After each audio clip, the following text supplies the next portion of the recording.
Welcome to episode 76 of the HoopSmack podcast. I'm your host tonight, Chris Willis, and with me we got Mr. Aaron Fong. What's up?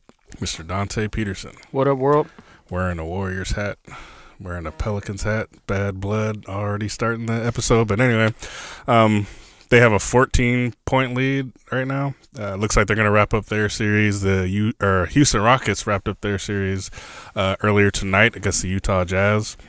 Do you guys want to start with the Western Conference Finals, or do you want to discuss? We can go to the West. It's West? It's pretty straightforward who the two favorites were.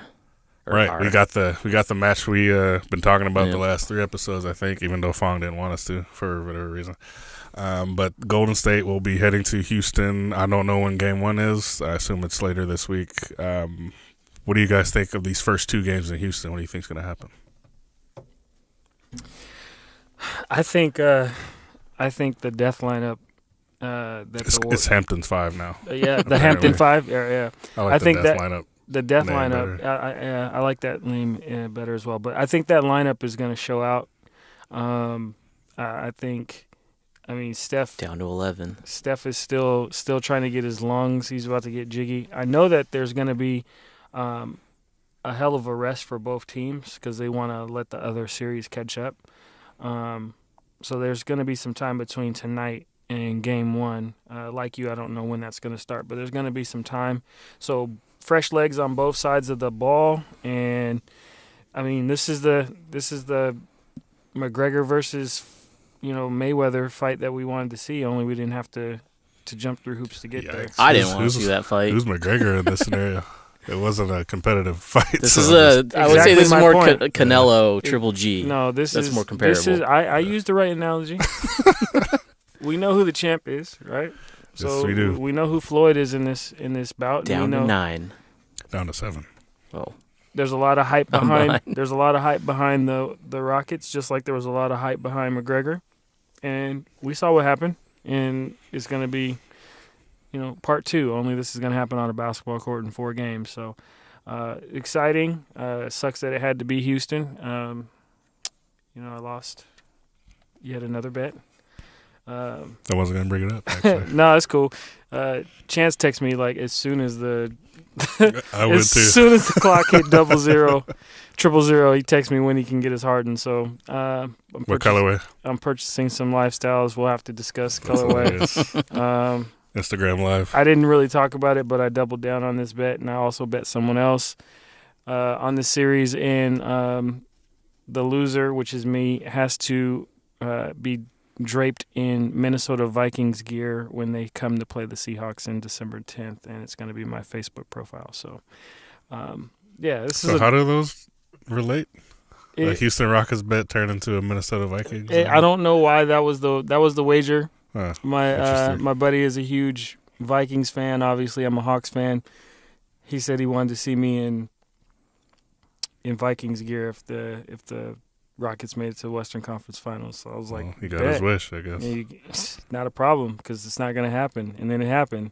And he posted on Facebook a PSA. So, yeah, I'm taking it from every angle at this point. Pause. But, it is what it is. I lost a bet. And I probably won't make any bets on any games or series next season. Good call. I'll just enjoy basketball for what it is. But the basketball side of me is glad that the 2 top teams are facing off against one another. It's the matchup that we all wanted to see. Obviously, I didn't want to see it for other reasons, but for basketball reasons, I'm definitely going to enjoy it. I guess the same question to you, Aaron. What do you think is going to happen at least in these first 2 games? I think they split. I think Houston comes out and probably blows out the Warriors, probably by at least 12. It just seems like Game 1 is usually been blowout. I don't know if that's true, but I'm just assuming that most Game 1s have kind of been decided pretty easily. You mean this year or just? Yeah, this year. Oh. I really like the way Houston's playing. I still don't think Curry is 100%, but any Curry is better than no Curry. But the Rockets, man, Chris Paul had himself a game today. 0 turnovers. What did he have, 41? 41. And his three-point shooting has gotten so much better, too. I mean, I haven't really looked at his percentages, but it seems like he's hitting them all the time now on mismatches. Even though he's shooting over like bigger defenders, it kind of looks like he has to like launch it up at a weird angle, and he still makes them. I mean, today he hit like this banker. He's shooting 38% for the postseason. Yeah, what's his career though? Like 34. Oh, I don't know. Yeah. But no, I think the Rockets. I think they're feeling themselves. Got some momentum going. I think the Warriors still kind of screw around. I mean, just look at this game today. How much were they up by? Like 20 something. Got down to 7. Mm-hmm. I mean, that's just ridiculous. In a closeout game, they're out here screwing around. So I really think they'll probably. Are we making predictions yet? Are we making predictions yet? Well, I'm just. Or are we just only gonna go? I guess I had more of a question. Was Houston one of the slower paced teams this season?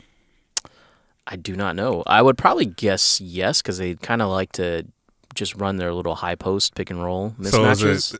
So is it going to be something similar to what we saw in the Spurs series, where they're going to slow the game down? Because I think so. I think that's the best way for them to try to beat the Warriors. I don't think you want to get into a running up and down style, and then that way you create confusion on the defensive matchups. Yeah.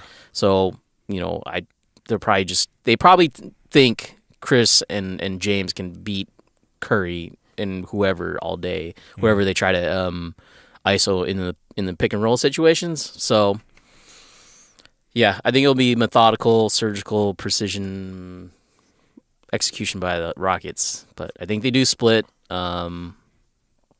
Obviously, I mean the Warriors have the big four. I mean, Houston does not have an answer for KD, so I'm really curious to see what they're gonna do there. I mean, we've all seen D'Antoni is not really into defensive matchups. No, that's the thing. Is the most surprising thing is how great their defense has been.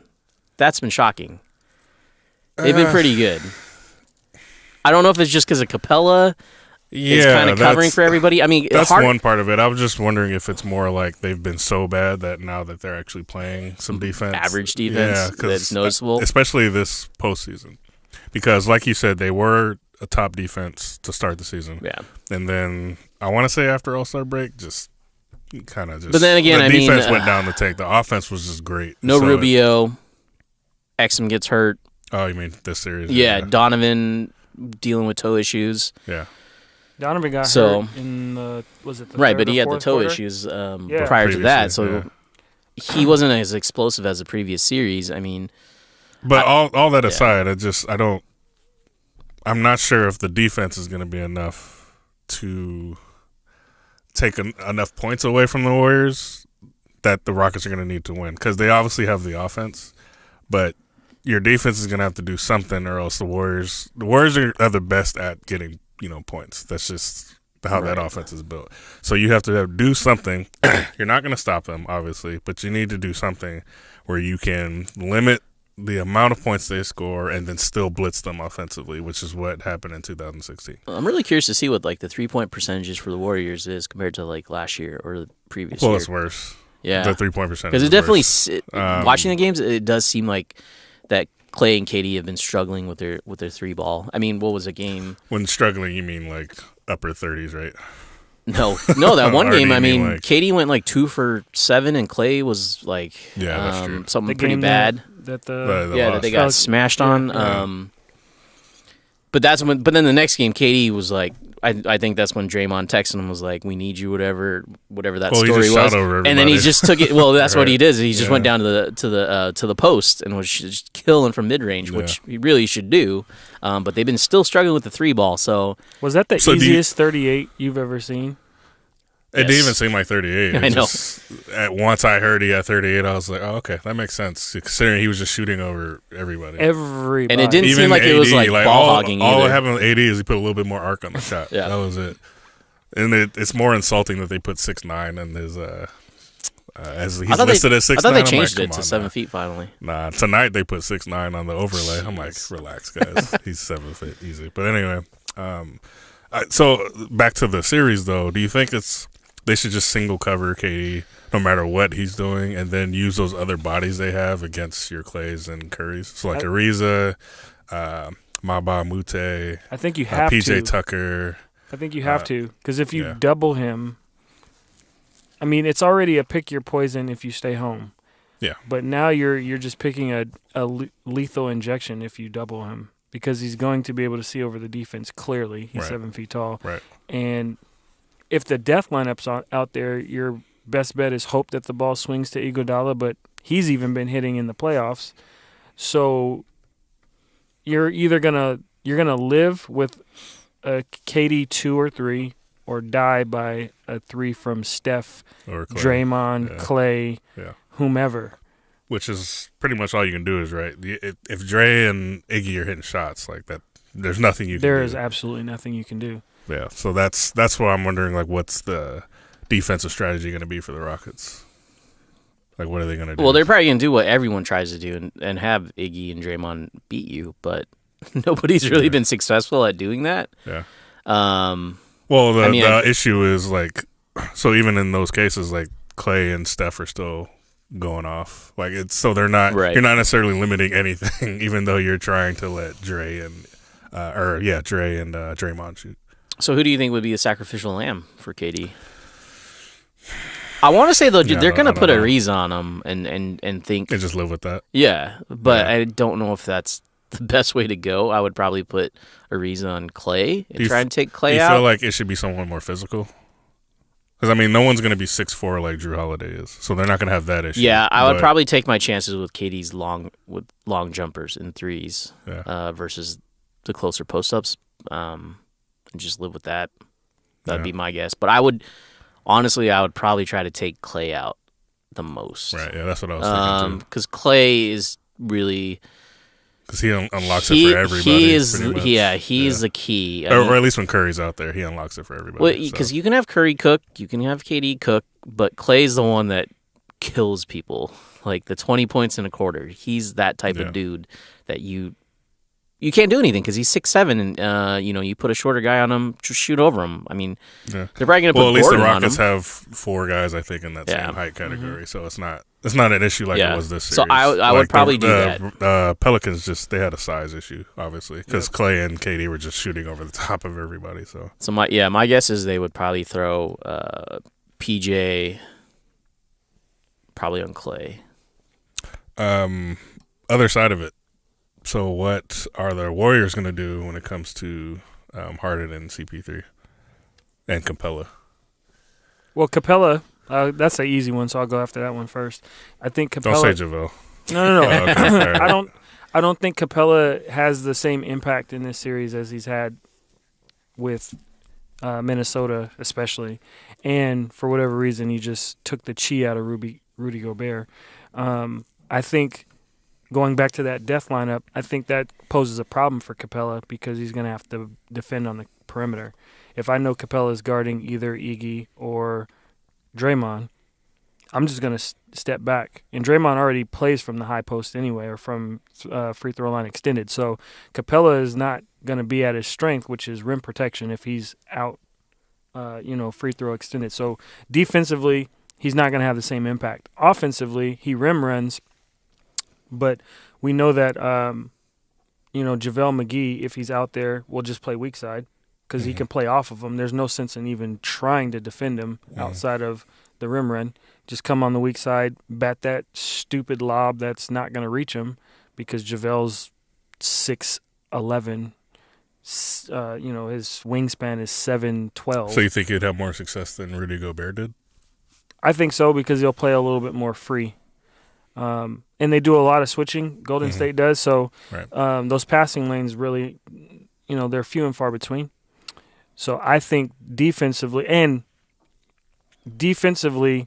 Golden State is way more sound than the Jazz. Obviously way more sound than Minnesota. That's a joke.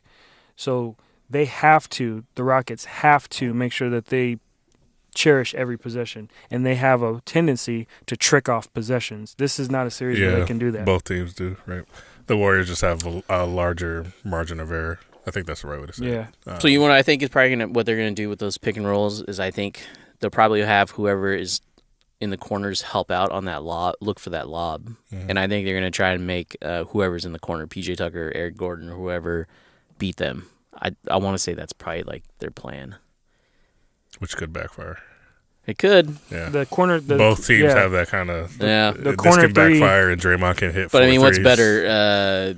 You live with a 45% three or a 98% Well, my dunk. thing is like, so previously, Curry could hide on, who was it, Patrick Beverly? I forgot who the point guard was before CP3 was there. So this time around, they're going to put Clay on Harden, but now it's when those two play together, like what's going to happen with that CP3 Steph matchup? I don't see because I think that dynamic is pretty different than what they had in previous years. Especially, of course, Chris Paul is gonna be extra, right? Because it's the Warriors. That's what I'm now, looking forward to. right? So, like, I'm curious how you feel wait. that's going to play out, because that's going to be a new dynamic between these two teams. Oh, that's gonna be so much fun. Yeah. Watching CP3 pound the rock so hard, trying to just cook on Steph is gonna be grand. Yeah. Before we touch that, just want to make sure that I do touch on the fact that the corner three is the secret weapon for the Houston Rockets. They're Arizas, they're Gerald Greens, who has now become a jump shooter, PJ Tuckers. They hit that like layups. So the Warriors can't leave those corners unguarded. That's the death of them if they do that. But going back to CP3 versus Steph, man, Steph doesn't get the respect that he deserves on the defensive end, and I think this will be Still, too. Well, I mean, Still doesn't get it. There's a reason. He's not as bad as people think. Yeah, He's not as good either. So, like, we need. He doesn't need he's to be good at good. team Right. defense, but Well, here's the I mean, thing. we saw it with Kyrie. Like, that was one of the ways the Cavs beat them, was just that ISO matchup.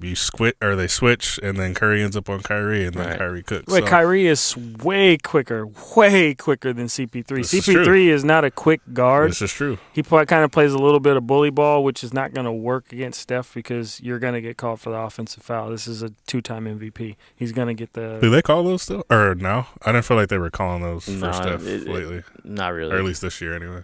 Well, I mean, if you just bully over somebody, they've been calling. Eventually, They've been okay. calling that. You can't just bulldoze and truck stick someone and expect to just not get the call. I will say Chris will probably get Steph in foul trouble in this game one. I think In Houston too. I think he will make it an issue and try to get Steph out of the game. Yeah, one of those three Warriors players is gonna get in or Easy. one of the two. Yeah, we Clay could already call Steph. that. Book it. One of those guys are gonna get a quick 2 fouls in like the first 2 minutes. Just quick, First quarter, someone's gonna have 2 fouls. And then there's going to Easy. be a huge barrage in the third quarter for the Warriors if that happens. That's my. Well, I prediction. mean, they always have that third quarter barrage. Like that's a Tay bet. That goes without saying, but yeah, I don't know. I mean, it's definitely more interesting than I thought it'd be. Now that I'm actually thinking about it and know what's coming up, but man, I just don't see it for the Rockets. How? I just don't see. I don't get what you guys don't see. I see it. Well, defensively, the Warriors But have turned I also it on. believed in the Raptors. So Are you dehydrated? Is this like a mirage that you see? Well, the Warriors turned it on defensively, so that's one thing. And then their offense is starting to click, like we're used to seeing, or like we saw last year. I'm probably being suckered into the regular season and how they're just playing now. That's why I believe in the Rockets. And I'm not seeing the what's the word? I guess dominance with the Rockets. You need to that I was expecting. dominate. They just shoot I so many think damn threes. I think they do. It's so crazy. But the Warriors, they have a great 3-point defense. That's true. So it's just like, okay, you're going to shoot a bunch of threes, but you're going to end up shooting 29%, So you thinking they're going to 30%? chase you off the 3-point line and just make you score twos? I would. If playing the Rockets, I would. I love how in the post game, not this post game for tonight's game, but in game 4, James Harden said that the threes were a bonus for them when they shoot 50 of them a game. How's a 3 a bonus when that's the? Well, I think they were getting everything else too. I think that's what he's talking about. So they were getting shots at the rim. They were getting the mid range via Chris Paul and Eric Gordon. I think was the other person. So I think that's what he's talking about.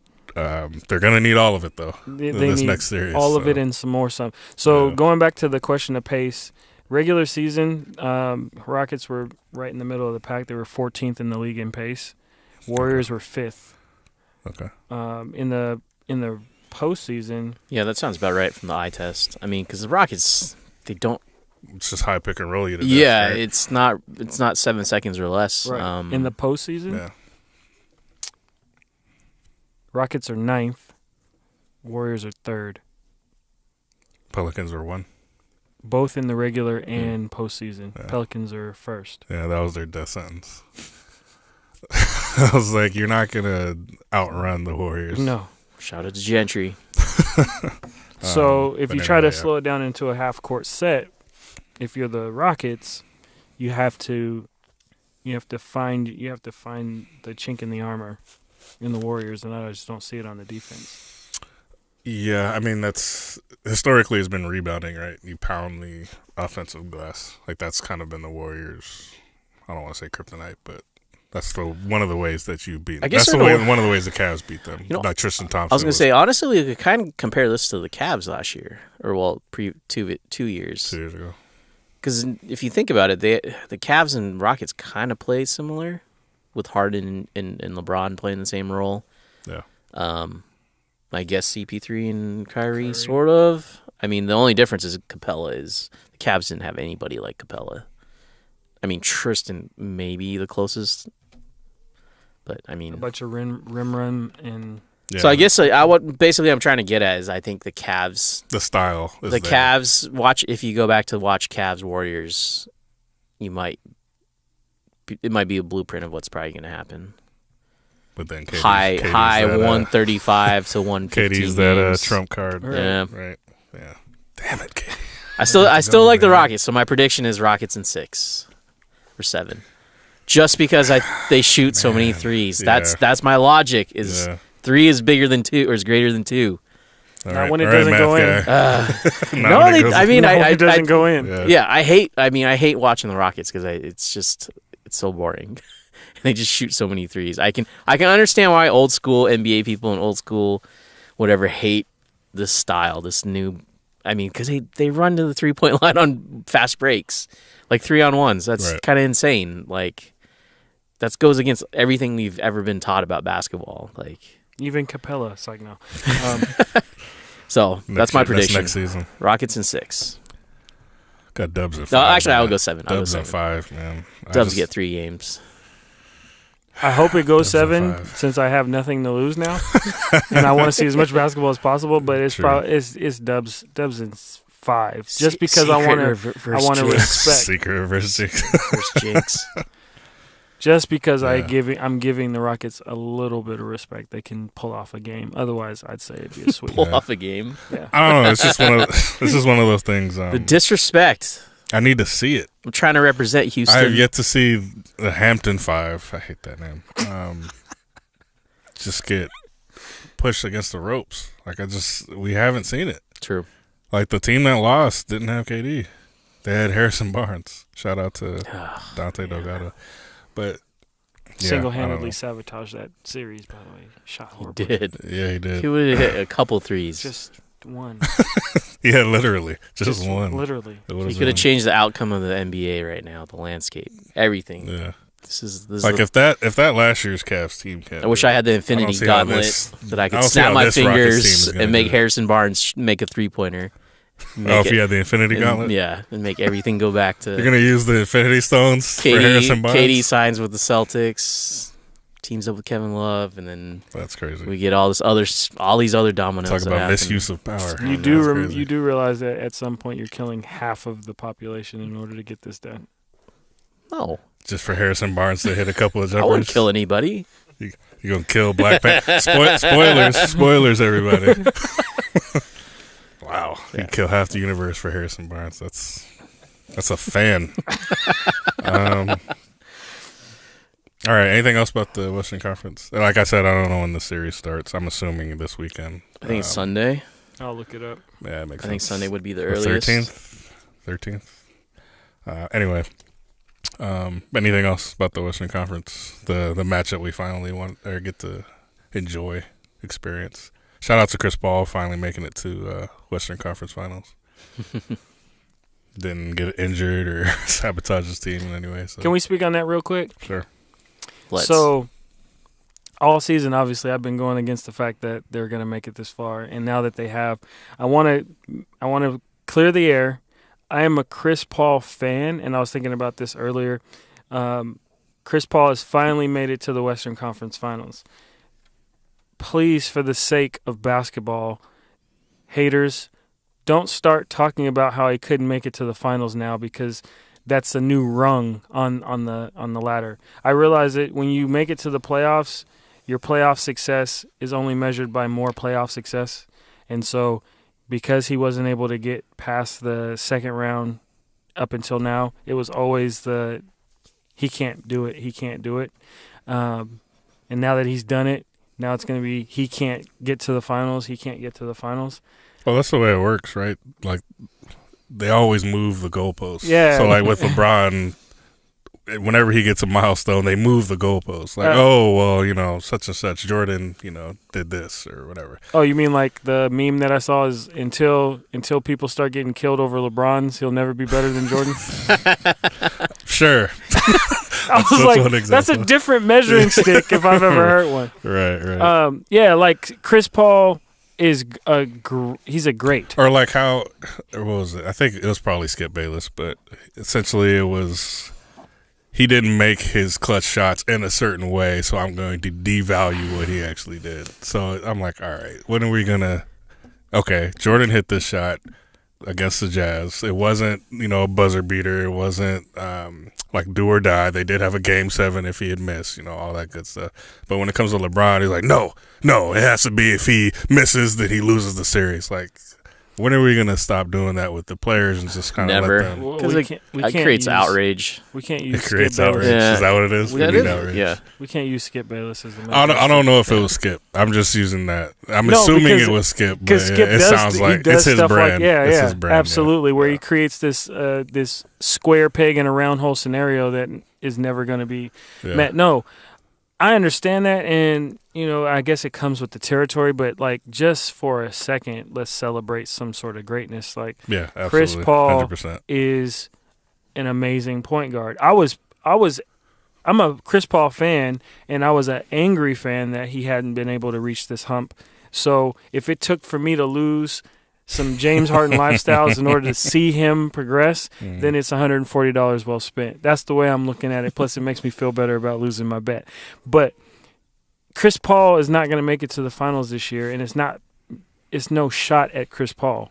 No one going up against these Warriors is going to make it past them at full strength. Now, granted, something could happen, catastrophe could happen, and they may lose 2 or 3 players. Who knows? But everybody's at full health as far as I can see, and Warriors in 5.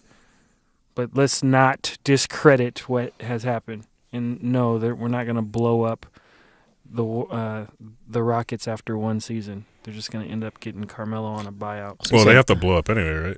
I don't know. Contracts and stuff. Don't they have to blow it up to get LeBron? LeBron's not going to Houston. So I got to go on a tangent on Harden. Do you guys think that the league will kind of change the way the game's officiated by just some of the stuff he does? So you can no longer initiate contact by like throwing your arms through people. Yeah, I think that stuff might get looked at. The traveling stuff, no, I don't think. Because I mean, they did it for KD's rip through move and just made a non-shooting foul, but it's actually called a rip through foul now. Yeah, right. Yeah. So they basically named a rule for KD too, yeah. But I mean, Harden. The other thing that he does, I've noticed, is when he comes off of screen. Well, I think a lot of guys do it now. Is they just stop as soon as they get the ball on a handoff, and the defender has nowhere to go and just runs into him. And they shoot it, and that's 3 easy free throws. Right. So I wonder if they're going to do something about that. But I mean, I saw that stat that they're saying that Harden's taking like 1,500 more free throws than anybody else. Yeah. I mean, he's definitely gaming the system, but you can't hate the player. Right. It's like if they're going to call it, then why am I not going to do this? Yeah. And get, 2 or 3. It's so crazy because he had that one against Exum where he literally shoved the ball in Exum's face and they called a foul on Exum. Right. So, Just because Harden snapped his head back. Yep. Right. So I have a burn on my face from the ball, and I get called for the foul. Flagrant one. So I'm just really Right. curious if they will kind of try to eliminate some of this ticky-tack or gamesmanship type stuff. I'm just really curious. And I hate the Kevin Love jump sideways up pump fake too. He's not the only one. I know, but they need his to. is the grossest looking. They one, need to I love eliminate him. that. I mean, I agree. I hate that. because they don't even call the flopping stuff anymore. Remember, they only call it for like 3 months, and then they are naming guys and fining them for flopping. And right. The fine wasn't severe enough. Yeah, $5,000 is. Well, not they enough. thought being fined and called out would be enough embarrassment for you to stop doing it, but no, if you're getting free throws, right? in games. Right? Nah, Yeah. if it's part of the game plan, like. I forgot who it was, and this was years. I want to say around the same year they tried to implement that rule that players come into the league and they learn how to flop. Like it's actual. Yeah. It's Like actually a player said this, or the players like that. That's something that the coaching staff goes through in practices, is in regards to how to get fouled. why not? Right. It's like if the benefits free points. yeah, I know, Honestly. the officiating's just been a sore point for me, at least in these playoffs. I mean, it's just so inconsistent. Just these playoffs. I feel like you're on the refs like for the past as long True. as I've known you. It's true, At but least. Since 06. but True. Very true. Shout out to I don't Dwayne know. I Wade. guess it's just more because there's now social media, last 2-minute reports, and you can kind of see this a lot stuff. more visibility. Yeah, I mean, it's easy to jump on Twitter and you can just see these bad calls all the time. Can you imagine that 2-minute report when Jordan pushed Russell for the? They for would the have called shot? it like not enough contact or something. Like that would have been. So Twitter would have just. There couldn't have been a shut down. 2-minute report back in the day. There'd be full blown out fights Right. the next time teams would meet up. You want to show Charles Oakley a 2-minute report? Seriously? Anthony Mason? put on his refrigerator like it's a report card. Right. Be like, yeah, look at that. Stupid.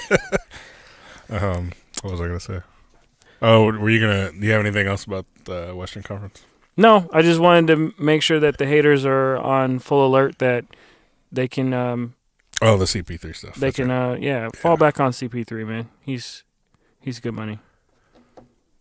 Yeah, I think any of these players, like, just let them play at this point. 'Cause, like, especially going back to LeBron, like, why are we changing his legacy after every game? Like, why do we have to analyze after each game? I know, Like, it he's still doesn't make any playing. sense. He's only 33. Yeah, I mean, his career's not done yet, and people want to. Like, are they getting Premier numbers grades that already. much where they need to? Because it's seriously like these shows. LeBron's in every episode, even it's if just they don't have a it's just game. content. That's what I mean. Like, are they getting that many hits? Just what else are they going to talk about? We're naming The actual games played. Like, I don't. Carl. We're naming this episode LeBron. What's his middle name? Ramon or Ramona? I don't know. We got Just those. let's just. I don't remember. We're actually gonna name it LeBron versus Bronny, so we can get some of the followers of his son. Harden did what? And then Right. put that on the top. Yep. Clickbait on these hoes. But anyway, yeah, I don't really have anything to add to that. Like, I'm 100% about that. Just let these players play, define their own legacies. We'll start measuring that stuff once they're done playing. And we probably need to relax on the Jordan LeBron stuff. So I got another side tangent. So I got a question on how you guys view teams, and like this kind of relates to CP3's where he is, like, in his with his resume and stuff. Do you guys think, like, if a team's able to, like, just exploit a matchup over and over again, do you just consider, like, that team to just be better, or do you just think that they exploited something, a weakness? You're, for example, Shaq versus anyone. No, more like just like a matchup type thing, like. So, with like the Warriors and Mavericks that one year? Like the Baron Davis, Steven Jackson. Yeah, it's just some sort of like when I lineup, say like the a Warriors are lineup the better change. team than You know, like the greatest example would be like, well, actually not the Warriors. I was gonna say like the death lineup that they discovered it and just killed people, but going they were getting smacked by the Cavs. yeah, but not you know not knowing what we know of the Cavs now, like, would you think that, like, the Warriors are just, like, better, or do they just exploit this weakness and just keep going over and over? Because this is kind of how I view the Rockets, is they kind of just exploit the rules, because, I mean, they just get free throws, and then they just kind of shoot threes all the time. But does that really make them, like, great? I don't know. I wouldn't look at it as binary like that, where it's black and white. So it's, I think the better team will exploit the matchup to win, if that makes sense. So, because it's kind of like the Pelicans. I mean, the Pelicans could beat 28 other teams or whatever. They just can't beat the Warriors. You know, does that diminish them in a way? It's kind of like it just means they're not the Warriors. Like Chris Paul with the Clippers cannot beat the Warriors, but that didn't. Right. I see what you're saying. Yeah. So if we could like convert it to boxing, and just because you have a powerful like punch, right? You like who has a pretty strong, other than Triple G, who's pretty strong with their punches? Canelo, when he's on steroids, obviously, right? Like. Is Canelo bad better? Chicken. There's bad Mexican meat. Assuming that his blood is clean, is Canelo a better boxer than, say, I don't know, Daniel Jacobs, because he's more powerful? I would have said, going back to the Triple G example, I would have said Canelo was a better boxer.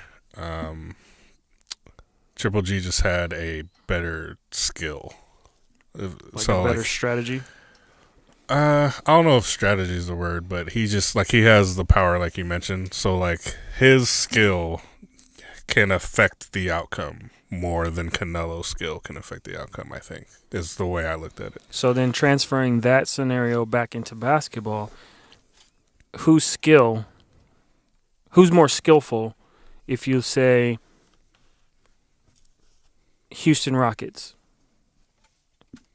Cavaliers? Which team is more skillful? I'd say the Rockets are more skillful. I would say so too. I would as well, right? Who has the most skillful player between the two teams? Well, that's LeBron. LeBron, right? LeBron. Right. No, it's a loaded question. And so for me, I measure teams as that, teams. I've been having conversations all throughout the past 2 weeks since our last recording in regards to these playoffs, and it's always been teams, LeBron. No one's ever said Cavs. It's always been, right. I don't know if the Boston Celtics can beat LeBron. I just had that conversation yesterday. I thought the Raptors could beat Cavs, because I thought the Raptors were a better team, but the Cavs have LeBron. That's why I hesitated.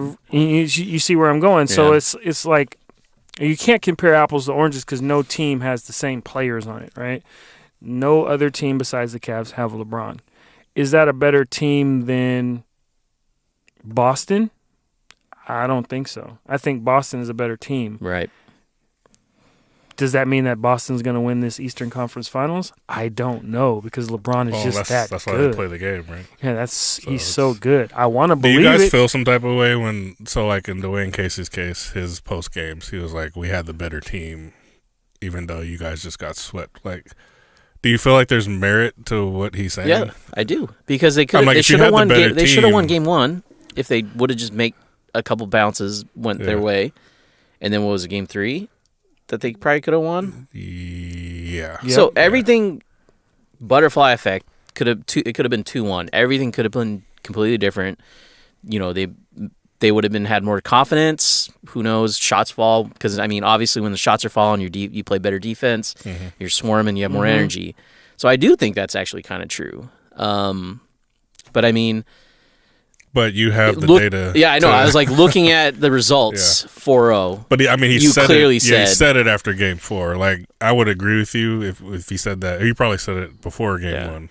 But you have the data now. So, like, that's why I'm wondering, like, where's the merit? That's why I brought up this question, because, I mean, this is kind of what the things that I've been thinking about what's going on. Because, I mean, they pretty much could not stop LeBron.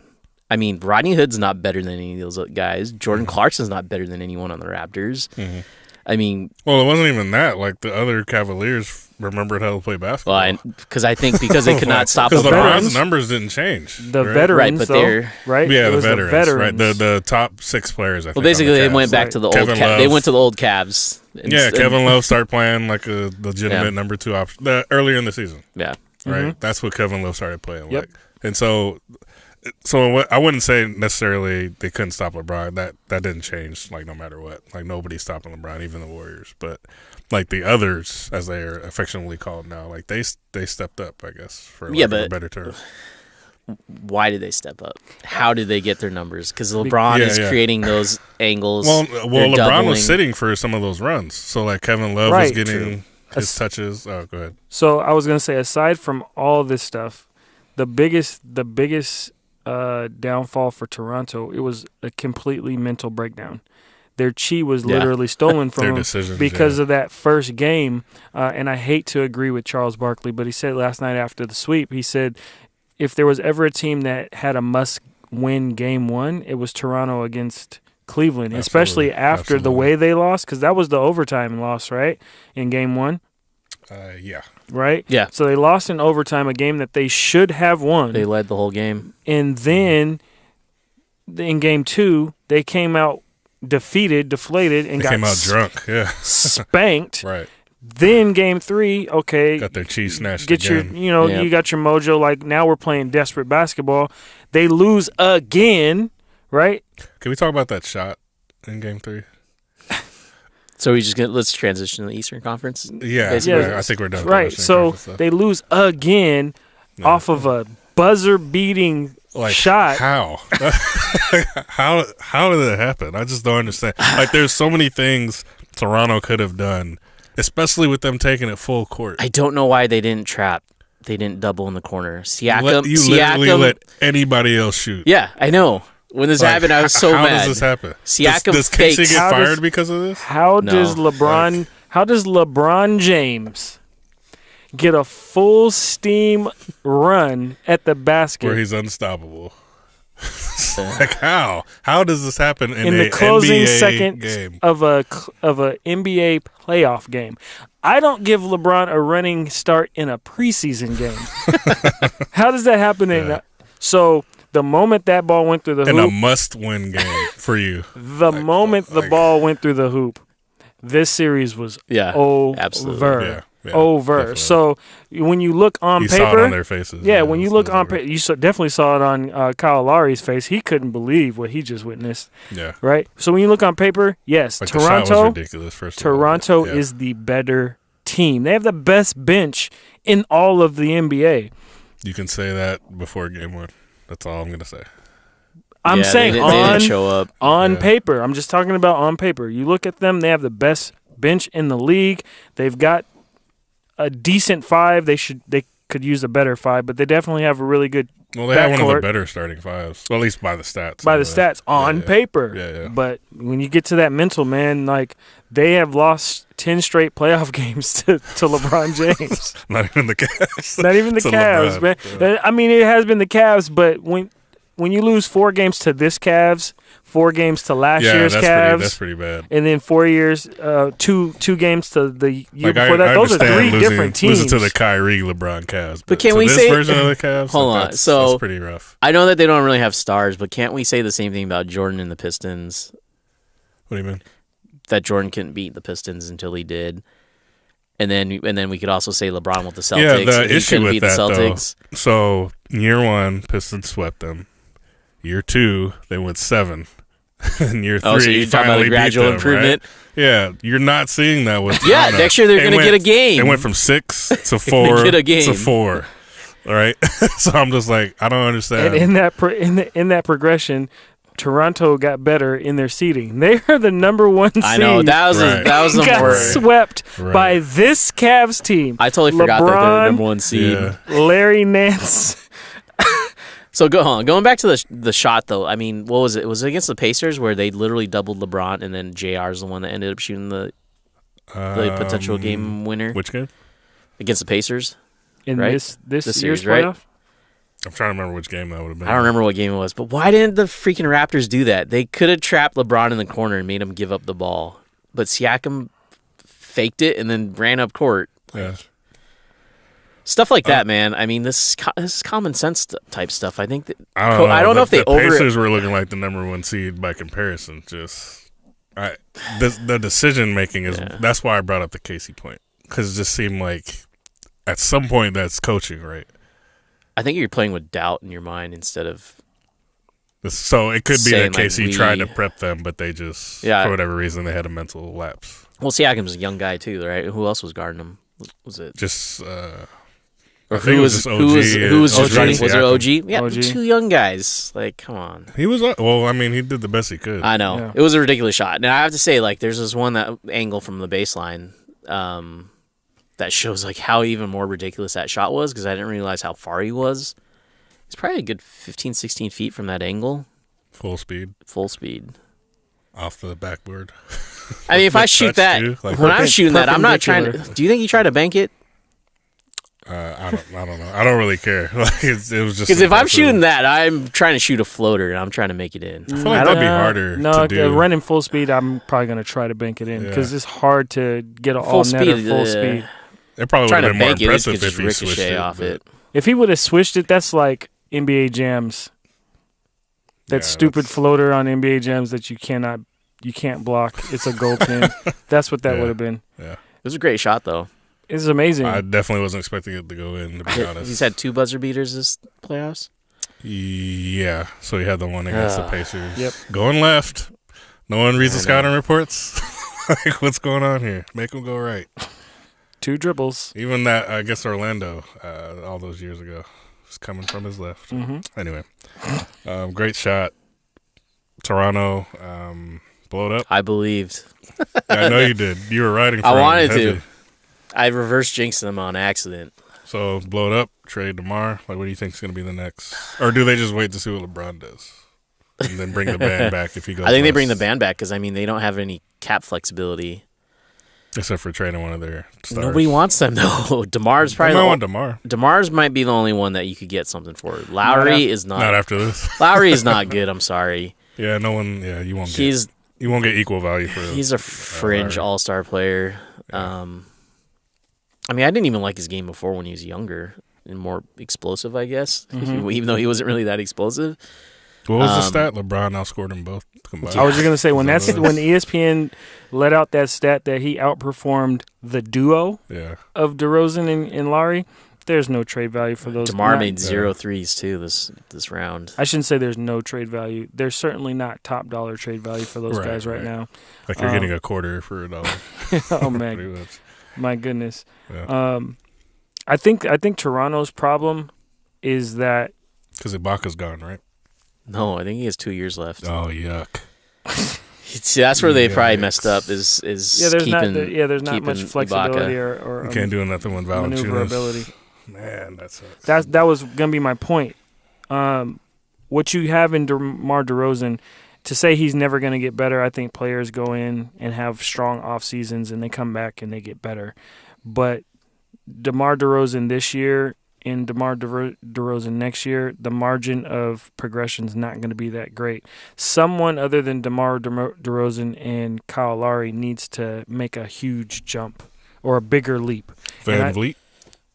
Or is he too small? He's not a starter. I'm talking about regarding their starting 5, and it has to be Valanciunas. Valanciunas has been in the league for how long?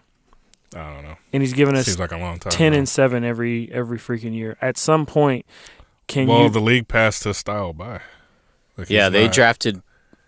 Unless he starts ending up like Baines and shooting corner threes, like I don't know what he's gonna do. I mean, he can. We should be able to. He has the foot speed and the coordination to at least be able to give us quick turnaround hooks like. He almost had. Did he have a 20-20 in game 1 almost 20 and 17 or something? Well, I bring that up because he needs to do something that affects the offense when he doesn't have the ball. Corner threes. Yeah, he needs to pull those big guys out so that your Van Vliets, your DeRozans, whoever. Or at least stand high post and something. Like, you can't just chill out because then he'll shoot the 3. Yeah, whoever his guy is, they can just camp out there, and then that limits at least DeRozan. Like, Kyle, he's hit or miss with his outside shot. So I just think he's a weird one. Yeah, I might be with Fong on that one. Like, I don't know what to do with Lowry. Right. Yeah, Ibaka has 2 years left. 21.6, 23.2. Oh my God, That's tough. And he is 27 years old. Definitely plays like someone that's no comment. I'm not that's a couple years older than that. the Thon Maker scale. Yeah, like that's. I thought they had more options than that, but I guess not. no, they're stuck like Gosh, Because even if LeBron goes west, you still have the they're Celtics behind. coming up. You still got Yeah. the Sixers coming up. That's gonna be rough. If Milwaukee gets there, I don't think they crap blow it together. up. I think they Yeah. probably just run it back. they have to make Indiana is coming up now. I would put Indiana. Indiana, I would put yeah, true. Indiana. they have to make a ahead of so splash. like they'll be bottom 4 out of all those They teams, have so. to make a splash. How though? I guess without trading, I guess DeRozan. Like, You probably got to hope DeRozan really develops a better three and he takes them, and Jonas does shoot threes. starts stressing his 3-point shot. And you hope Van Vliet can get a little better, and OG can put on weight, and Pascal. I actually like Siakam. OG's fine. I like OG. For Yeah. what he is. I liked him in He's college. the next 3D guy. 3 and He D was guy. nice in college. That's why I'm surprised he fell so low. I mean, he just tore his ACL. Like, guys tear their ACLs all the time. It's not like he blew his Achilles out. But I actually like Siakam. That's still kind of a serious injury though. I like the how way you you just said glossed it, it. like, It's just an ACL. It's just an ACL. Come like on. a strained hamstring, bro. Like that's, 6 months and you're back. Like, what do you mean? Adrian Peterson. I guess. But Siakam, I like Siakam's potential. Being like, what is he listed at? Like 6'9"? Well, the whole thing is they tried to build a roster to beat LeBron and it didn't work. So Yeah, but they relied on some young guys. Yeah. But again, DeRozan and Lowry are your top guys, and they're just going to get older. yeah, that's unfortunate. But I hope. I mean, I hope they don't. They might fire Casey and just scapegoat him, and that's their change. But I mean, he changed their system this year. He changed their style up, and they got them the yeah, first. but it They took got them like 4 years to do it. yeah. Right? Like He finally did it, essentially though. 3 years behind the time, and everybody that's doing this. But they got the style of number one offense is better than seed, you. and they just Yeah, ran that's into true. LeBron. That's true. They ran into Thanos. What are you gonna do? There's nothing you can do. Nothing, apparently. Sitting here trying to pull off the Infinity Gauntlet, and Lowry had to just punch him in the face or something. Lowry Star-Lord. Yeah, Spoilers. At this point, if you haven't seen it, that's your fault. I know. Well, even though it's What is only it the at? second It's week. like 1.2 billion. And it hasn't even. It's been Yeah. in China yet, so you've seen it. You've seen it. You've seen it. Yeah. All right. What about the other series? Boston Celtics, Philadelphia Sixers. It is at 3-1 Celtics advantage. Didn't expect this at all. At all. I mean, Game 5 is tomorrow. I think it's 5:00 in Boston. Boston has yet to lose on their home floor. Will this be their first home loss, Mr. Aaron Fong? I don't even know what to say because I don't want to reverse jinx it. This guy. I'm gonna say Celtics win because Brad Stevens is just head and shoulders a better coach than Brett Brown. And I like Brett Brown, but Stevens gives everybody a bump, and those out of timeout plays are just guaranteed buckets. I mean, but no, I mean I'm more. That was pretty hilarious that he ran that one out of bounds. You know, I even Butler. texted it saying, That was pretty crazy. and I meant it that he was going to get a wide open shot for the game winner. It just the Sixers defense has just been so bad. But I really expect the Celtics to just come out on fire, hitting wide open threes. I wouldn't be surprised if they jump out to like an 18-point lead in the first quarter. Really? Yeah. 18? Okay, I know, 12. that's 12-point lead. pretty aggressive. No, they will jump to a double-digit lead. I guarantee it. I'm not going to bet any lifestyles or anything. I'm not that kind of betting man. But no, they just seem to shoot better at home. Right. They probably feel like they got screwed out of the last game. I mean, as watching as a Sixers fan, I could actually say that like some of the calls were definitely in the Sixers' favor. Oh, absolutely.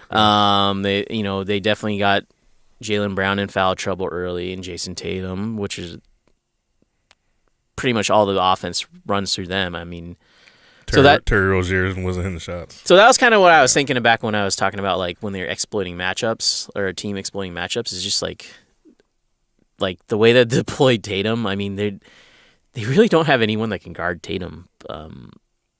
He's been so impressive. I didn't expect him to have that good of a handle because he did not play like this at Duke at all. And some of the high school stuff I saw, he didn't really play like this. But he's just so quick and crafty with his dribble. And I mean, he's already got the Paul Pierce mid-range jumper. Mm-hmm. And he's been shooting lights out from 3 all year. I mean, I know he had that dip for a little bit, but yeah, I think the Celtics close it out. Simmons and Embiid just aren't ready. 3-point shots just really haven't been falling. Covington's, who knows what Covington's going to show up tomorrow. So Simmons and Embiid. I mean, their key players have been T.J. McConnell. I mean, that was that one game that they lost. Was it the one that they lost in OT when McConnell was like? No, it was when Ben Simmons scored 1 point when he was like plus 16 and Simmons was like whatever minus. Well, they brought Simmons back in for McConnell and then they lost the game. Yeah. I mean, I wish the Sixers would have brought in McConnell earlier because I mean I liked McConnell on Rozier just because he's got the quickness and just to irritate him. I mean, because Dellavedova, baby. Exactly, because right. I mean, you can't let Terry just run around, with all that confidence, just knowing he can easily beat anybody that they put on him. I mean, he was getting so many open threes just by being quicker than everybody. At least McConnell can actually just stick with him a little bit, because I mean, you can't let Rozier just bomb threes, because I mean, Jaylen Brown's going to score, Tatum's going to score, and freaking Al Horford has outplayed Embiid. I mean, he's been so good, which I'm kind of glad because just kind of for the Al Horford haters out there, you can actually recognize how good Horford is. I mean, I don't know if he's 140 million good, but he is really good. I mean, he's been blocking Embiid in the post, and I've been seeing some stats about how bad Embiid post-ups have been on points per possession. So it's like 0.5 or something, right? It's lower.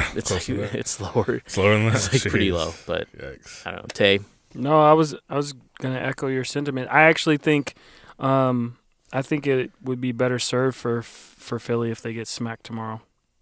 How so? I think because they got to this point on their youth, on their athleticism, just on their raw talent. I think they've already overachieved. Let's just put it out there. They made it to the playoffs and they advanced in the first round. That wasn't an expectation that many should have had. And going back to the CP3 thing, is once you overachieve, then once anything after that, if you can't reach that level or get better, then you're underachieving. So these young guys, for the first time, are going to know what it feels like to get smacked in the mouth in the postseason.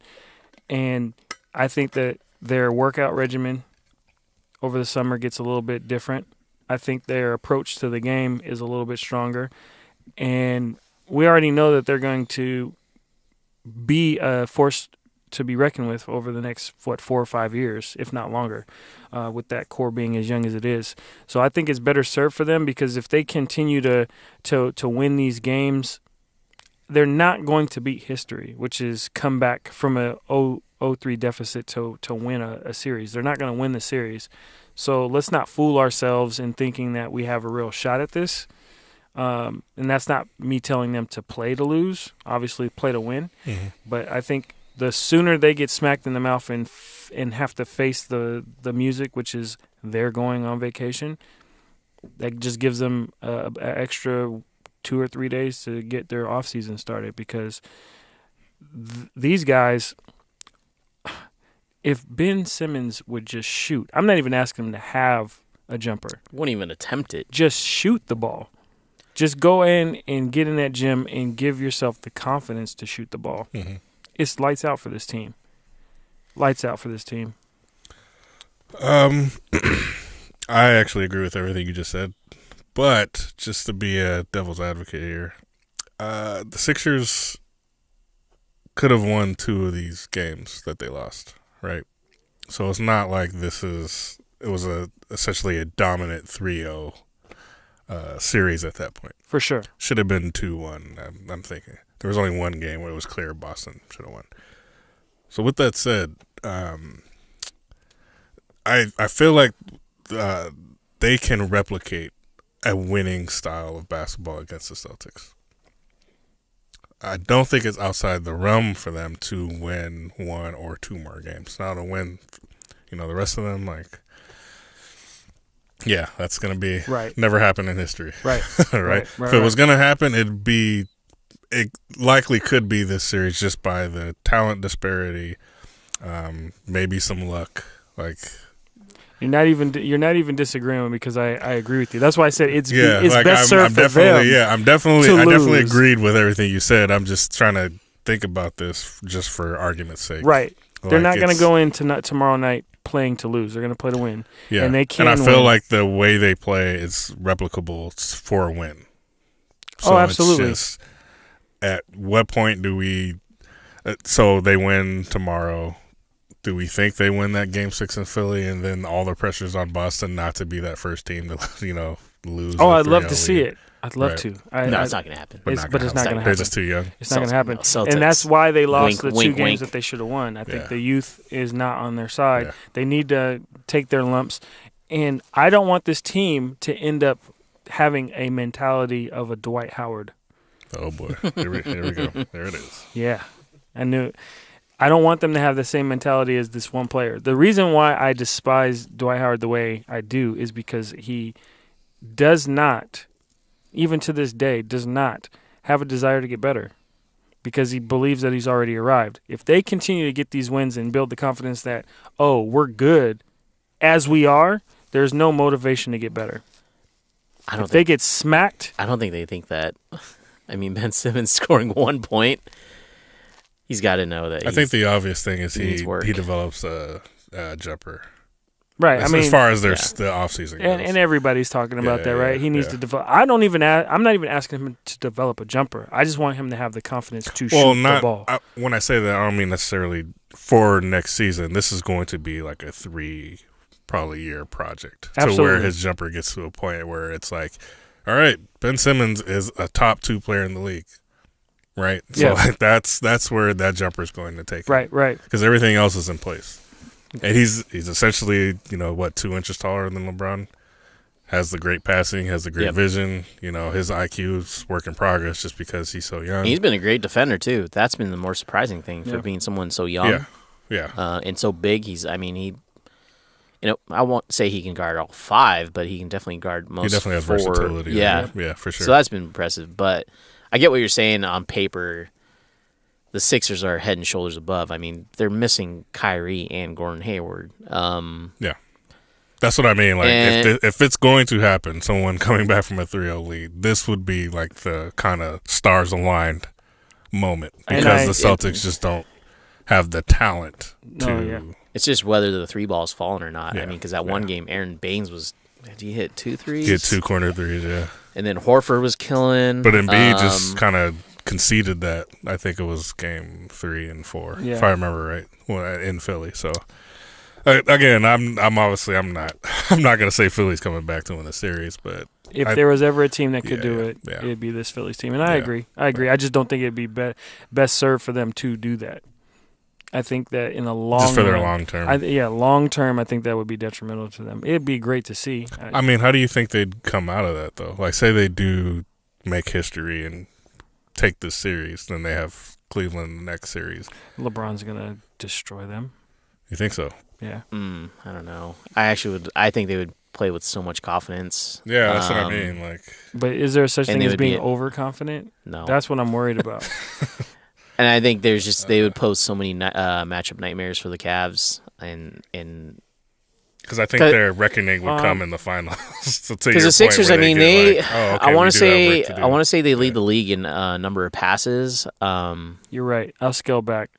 And I just don't think the Cavs would be able to really. LeBron goes nuts. Yeah, you made the mistake of saying Cavs. Right? Yeah, LeBron goes nuts. Yeah, Embiid would. I really do hope they come back because that would. I mean, we saw 16 be the one this year. The one time I decided to start rooting for or be invested in a franchise, and then they have to throw away these games like this. It's just like, God. Yeah. Can't love anything. They're young, man. Can't love anything. They're young. Or is that your plight? That's your burden? You just reverse jinxing everybody? It seems like what's happening right now. everything I think's gonna happen. I can't enjoy everything nothing. I want to happen doesn't happen. That sucks, man. That's a terrible superpower. I know. You can't go to Professor X with that. Nope. He's gonna kick you out of the school. Hopefully, this is just a phase. Are you a thing one, thing two? Everything that says it goes the opposite. That is disgusting. Yeah, but assuming Celtics win one of these games, they face Cleveland, and the games 1 and 2 are in Boston. 15th, I think it starts May 15th. With the way the Cavs are playing, you think Brad Stevens solves the LeBron puzzle here? Yeah, I think Stevens is good for 2 wins, and then it's whether or not Rozier's hitting threes, Baines, Horford. But I do still think LeBron is going to overpower, which is crazy that we went from thinking he was on his deathbed to the Pacers, and all of a sudden LeBron is. If Oladipo didn't forget how to shoot, Cavs were on their deathbed, not LeBron. Not LeBron. Let's get that straight. What a difference 8 days makes. Yeah. 8 days ago, They were fighting for their It's they were crazy. fighting for their lives. lives. Then Crazy. they just sweep. We were talking about how this team was worse than the 2007 team he dragged. they to the finals. are statistically. They are, and this is why I think the Boston versus Cleveland matchup is an interesting one. LeBron is on a wave right now where if you are a bronsexual, Oh my god! I mean that's a real term. It's Can we not bleep something that out? No, that's a YouTube comment. That is in. I understood exactly. What Yeah, you- if you're a what you were bronsexual, saying. right now you've already banked. You can go ahead and laugh, Carl. I'm Let it out. hashtagging my Let it out. Instagram LeBron right now. Yeah. Don't do You it. have already Turn on safe you've- search. You've already banked that they're going to the finals. The Cleveland Cavaliers are. Right. And the question is, what is it about Cleveland that you believe is better than Boston? It kind of goes to your question about, better teams, because I think Boston is a way better team from top to bottom, and top starts with the coach, not with the best player on the team. So Brad Stevens, Tyronn Lue, no contest. Do I think Boston can beat Cleveland in a 7-game series? This Cleveland team, with Rodney Hood refusing to play garbage time? Yes. Larry Nance barely getting any play time? Yes. This team can win. Whoever has to guard Terry Rozier is going to get their face eaten off. I'm calling it right now. Bath salts. They're going to have their face I have eaten off. no rebuttal really. Marcus Smart is going to fight somebody or make somebody want to fight him because he plays so aggressively. Marcus Morris, he's going to snatch Jeff Green's chi. What little there's What left. little Yeah. chi there? He's going to snatch Jeff Green's ch. He doesn't even have chi. He just has man. ch. See, I can't refute anything he's saying just because they're so Jekyll and Hyde, the Cavs team. Like the Cavs team that played the Raptors just now, there's no way I would agree with you. But we saw a Cavs team against the Pacers, and I think the Celtics are a better version of the Pacers. They just don't have well, I guess Tatum would be equivalent to Oladipo, like a great, or can get his own shot, score, get the other guys involved. I do believe we'll see finals 16 LeBron, or is it 15? 15. Finals 15 LeBron, when he had to do everything on his own, he was just ridiculous. I think LeBron is going to go nuts, go bonkers in this next series. I just don't know that it's going to be enough to win. Now that I think about it, I really could see Rozier averaging like 25. Yeah, I was just thinking about that There's too, because no one's fast enough. There's nobody that can guard him. Because Clarkson's getting cooked. George Hill's too slow. Even if LeBron switches onto him. You can't put Calderon on him. Calderon won't play. Exactly. He's not going to play in the series. So. Exactly. So Terry Rozier should be like licking his chops for this matchup. Man, do I want to see the Celtics play the Cavs? Actually go see them in person? No. I'm just saying this would be interesting. This is gonna be an interesting matchup. Yeah, on paper it doesn't. Who would the Celtics have guard LeBron? Nobody. Jalen? Nobody. Well, who would you sacrifice? Well, I mean, Jalen's going to guard him. Yeah, but Jalen. It's not going to matter. Jalen and Morris. Those will be the two. Yeah, Morris. Jalen actually didn't do. Who's on the Celtics? Is it Marcus or Markeith? Marcus. Marcus. I can never Who's remember. become the better one? Because it used to be Markeith. That was the better one. Mm-hmm. But And it's kind of crazy. and that might be Brad Stevens. Watching the Morris twins, they That remind me Brad of Stevens Rasheed Wallace XP so boost. much. And that they're He just reminds you of Rasheed Wallace. both of the Morris twins is just because they're like 6'9", 6'10", and they just want to shoot threes. They just want to shoot jumpers all the time. They're not. Well, yeah. They're a little bit smaller than Rasheed, but I mean Rasheed. They also weren't as good defenders. Yeah. But anyway, But- And I they see your definitely point, though. They don't have the block work either. Yeah, LeBron I would put Baines or on just LeBron. excuse me, Jalen Brown. Jalen Brown guarded LeBron That's why you're last not year. an NBA coach. Just let him. Wait a minute. Just You let put him. you put Baines on LeBron? Yeah. What's wrong with you? I just let LeBron shoot it. LeBron would back it up and then Yeah. just run at him full speed, Yeah. crab dribble past him, 5 steps later, dunk. layup or dunk. Jalen Anyway, Brown guarded LeBron in the series last year and actually didn't do a bad job of guarding him. You're not going to stop LeBron, right? So What was the series last year? he wasn't 4-2? I believe so. Last year, 4-1. 4-1. 4-1? Celtics won game 3 on a Marcus Smart 3. I don't know why I remember that. There's certain things I'm just mad I remember. Anyway. Disgust. Yeah, so they won game 3. Marcus Smart, top of the key 3. Yeah. It's disgusting. Jalen Brown gave LeBron, I won't say trouble. Yeah, because I'm like, he still averaged like 30. He gave something. LeBron, Kawhi fits to a lesser extent. what's a good word? He gave him, not problems. Nuisance? Yeah, he was a little bit of an A irritant, a nuisance. Yeah, There you go. Irritant. Yeah, I like that. So one. I think Jalen Brown being a year better, a year smarter. He's also still hurt, though. That's true. Yeah, that's something I'm worried about. I mean, Yeah. 'cause- Hammy. Yeah. which is weird though, because after that first game back, I mean, he had those 2 dunks where it looked like he felt his hamstring soreness, but then after that, he's like still hitting threes and playing fine. It doesn't look as explosive to me. No, as- yeah, I mean that's definitely like a 4-week, month and a half type injury. Yeah, I agree. But yeah, I'm not so much worried about that matchup. We know how that's going to play out. But here, Kevin Love's Al Horford. Al Horford is going to shut down That's Kevin going to be Love. a good one. It's going to be a good one to see. I don't know if it's going to be entertaining, but It's like watching 2 old men in the So, park. so ride do we think? chess. So is this man. Celtics team better than last year's Celtics team? What do you guys think? If their top dogs were playing, I'd say yes. Well, yeah, obviously, but no. yeah. I'm talking about the this one version, right now. This particular version. Like you said, 4-1 last year. So Tatum's the difference, right? That's Rozier. pretty much what you're asking. And Rozier. So basically, you swapped out Avery Bradley For Tatum.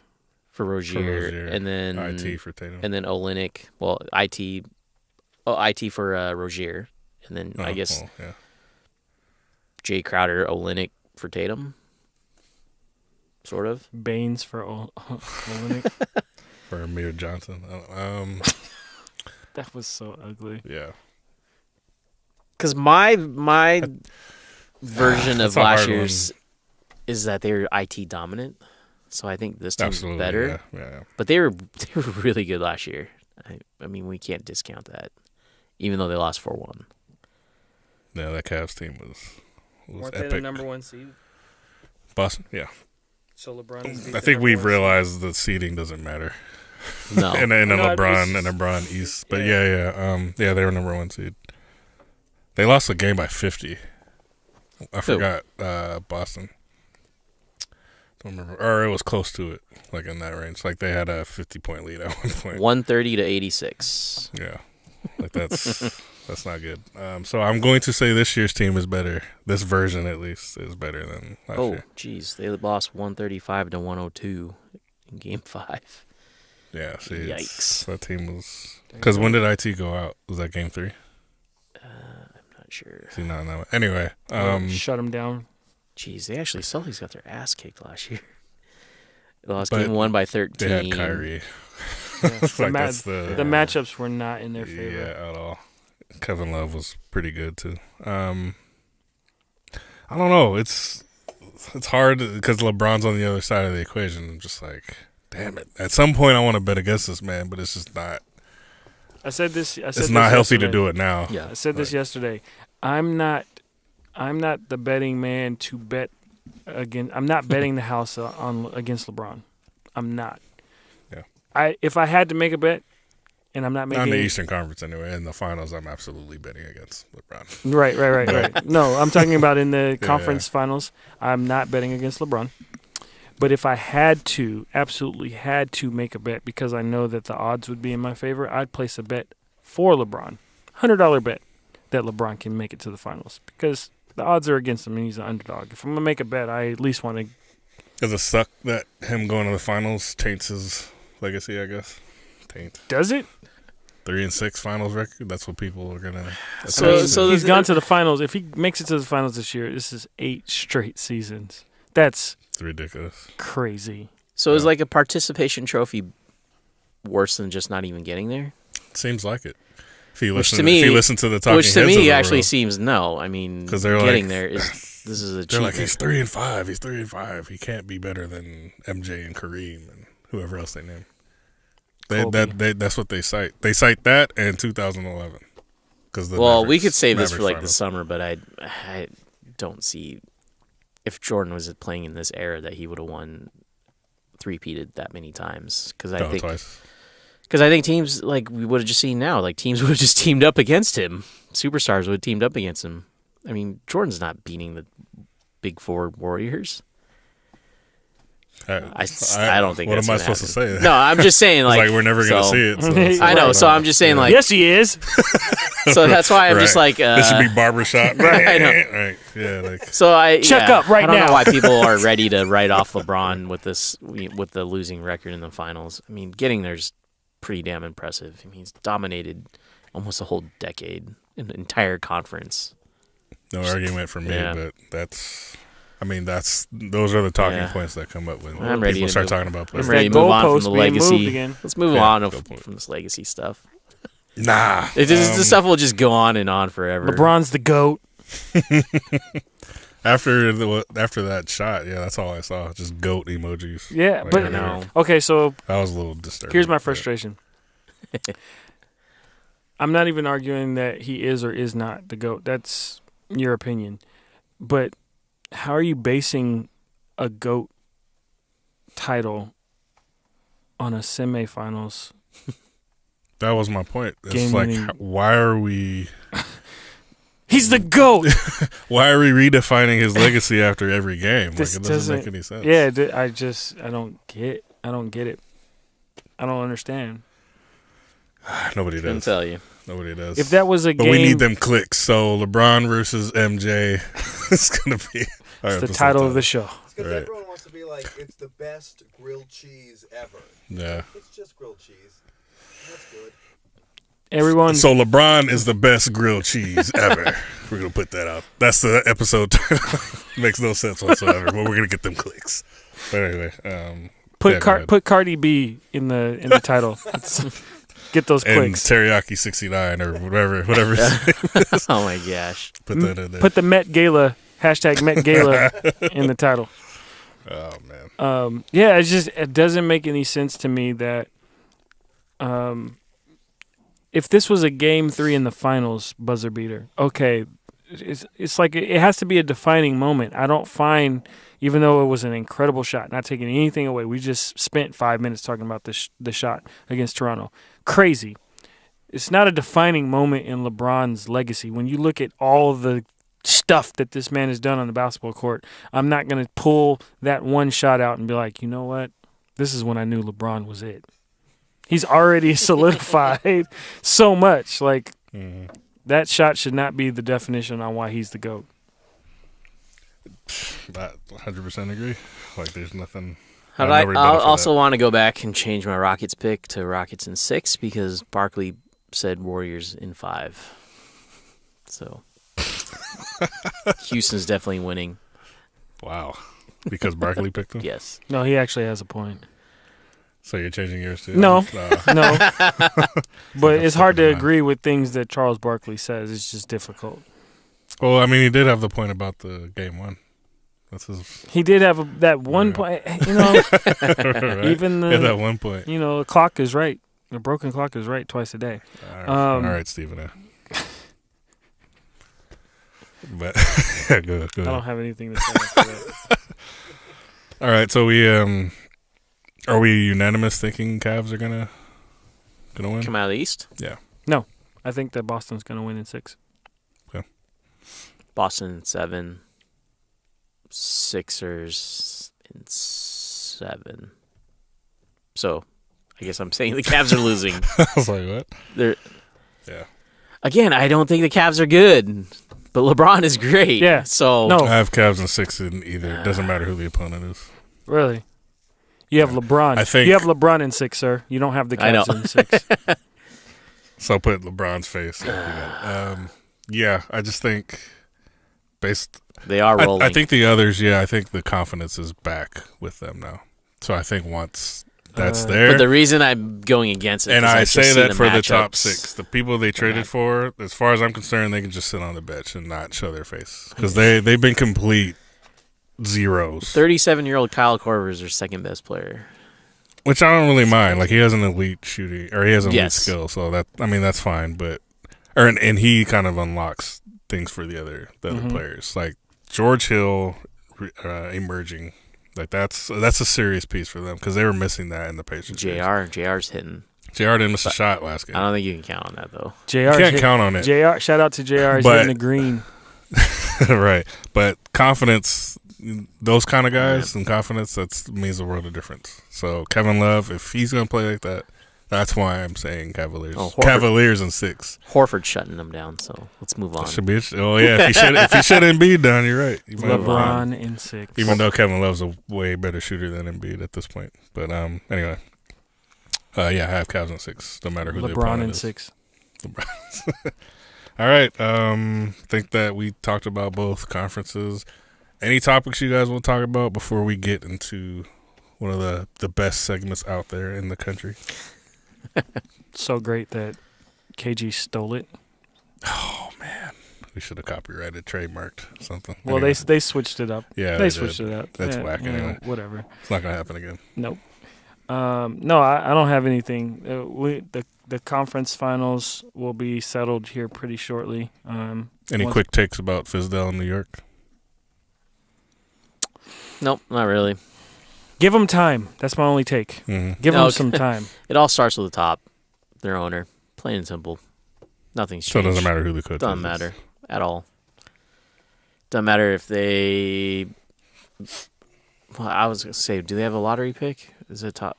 Did they make the lottery? No. Did they trade away? Do they- I I think don't they know. traded it away. I think they traded it away. So That sucks for them. I don't know. Anyway, yeah, I didn't really have any I mean, do we know? thoughts on that because the only thing that's really come up is like, oh, so is LeBron gonna go there now because Fizdale's his guy. No. They didn't trade it away. Oh, okay. they did or did not. Did Did not. not. Okay. They do have a lottery pick. What's their odds? 13 or 9th. 9th. Oh, that's still a decent pick in this Yeah. draft. Not a game changer, but it's decent. Mikal Bridges. Got to keep That's my not a guy. difference maker, though. Got to keep He's my a- guy Porzingis healthy, man. That's the. I mean, I That's don't the really remember anything from Fizdale that really stands out. I mean, Besides him beefing with Marcus Hall, apparently. yeah. You don't, I mean, you don't remember Take That for Data? that's just a quote. I mean, what did he even do in the game? Wasn't that after He was a playoff complaining. game? That was Yeah, after he a was playoff complaining. game. Yeah, I mean, I do like him as a personality, but as a coach. coaching, I couldn't tell you. He's the same as the He could other. end up being Ty Lue. He's no different from like 20 other coaches. I mean, I think there's only like maybe 10 good coaches, maybe, that are difference makers. Everyone else is just interchangeable parts. Yeah, I don't know enough Yeah. about Fizdale's philosophies or tactics or anything like that. So that's probably an indictment on him because I don't know anything. Well, that's why I say give him Yeah. some time. We didn't even get enough time it's with true. Memphis, right? And he was an assistant, a great But assistant again, with Knicks have And had all Memphis was trying to Knicks tank, have so- all had all the time in the world, and they're still just the Knicks. This is true. Yeah. Anyway, anything about Ronnie Hood? I know you brought it up earlier, but that kind of weird. It's like, why? He's a Duke guy, your favorites, but I don't know. He probably just thought he was too good to be playing garbage time. Why? he's literally shown nothing in the postseason, in either postseason, last year or this year. I don't know. Couldn't tell you. I've never been a Rodney Hood believer, so Yeah. I'm the wrong person. Maybe to he's just ask. not built for the postseason. I don't want to talk about that guy Yeah. anymore. He doesn't. He's trash. He doesn't deserve the airtime. So anyway, let's just get to it. All right, ladies and gentlemen, boys and girls, it's your favorite game, Sign Trade Wave. For those who don't know what Sign Trade Wave is, it's our version of Smash, Marry, Kill, but it would be weird for us to smash, marry, and kill NBA players, but we can sign, trade, and waive them. This Sign, Trade, and Waive will be a playoff exit edition. All these players played, or at least their team played, in this year's playoffs, and they either exited in the first or second round. We will go straight to Aaron Fong. You have the liberty of signing, trading, or waiving one of these three players. Andrew Wiggins of the Minnesota Timberwolves. Chris Middleton of the Milwaukee Bucks. Or Rudy Gay of the San Antonio Spurs. Oh, easy. Signing Middleton. What's the criteria? Is it how they performed in the playoffs or just whatever? This is just Okay. players. All right, continue. I'm maxing Middleton. I'm waiving Gay. And trading Wiggins. All right. I don't know if Wiggins actually has that much trade value, though. But he is like 22, Probably has 23. more than Rudy Gay, though, right? Yeah, I mean, surprisingly, I looked at Rudy Gay's career numbers, and he's been a consistent NBA scorer his entire career. I think it's like, God, does he average like over almost like 18 for his career? He started in Memphis. Is that where he was? He's actually been he's actually really good. I mean, I did not expect those numbers. Well, he was good at UConn. Yeah. Well, I still hated him because he beat the Huskies, but Yeah, that's whatever. true. So is that why you're cutting him? What's the exit interview to Rudy Gay? Why are you telling me he's cut? We should probably have better exit interviews this time. We had suspected. Let's I thought see they were here. creative. Coming off Achilles. I thought I read somewhere that he has bad eyesight too, and he refuses to wear contacts or get LASIK. I thought he got LASIK. Did he get LASIK finally? I thought he did. Oh, I thought he refused to. You, sir, But that's are a pretty blind, good sir. reason, yeah. So I give him you an eye. can't see. I can't. I give him an trust eye test, and if he Yeah. can't read if he doesn't have 20/20 vision, you're So you sorry. have the letters behind you? Yeah, you. The eye chart. I'm waving him. Yeah. Rudy. Sorry, Rudy. Read line 4. Rudy, take If you can't read that line, I can't trust you to shoot take threes. this and put it over your left eye. Now tell me what's on this line back here. Oh my God, I that's don't miss hilarious. those tests at all. Those are are so stupid. Of a freaking human. Just, And especially when they make you retake the test with one eye that was closed for. Okay, I can't see out of this eye because it was closed for the yeah. last 30 seconds. It's on you, Chris. You have to sign, trade, or waive one of these three players. Damian Lillard of the Portland Trailblazers, John Wall of the Washington Wizards, or Gordon Dragic of the Miami Heat. I'm probably waving John Wall. His trade value is, That contract. yeah, it's not that great. You're going to eat that contract? Yeah, I mean, I'd probably get like a nickel back of trade value for him. His stock cratered, right? Like after he got hurt, the Wizards start playing like Warriors East, moving the ball around, averaging 30 assists a game, and people were like, "Oh, maybe John Wall's not good."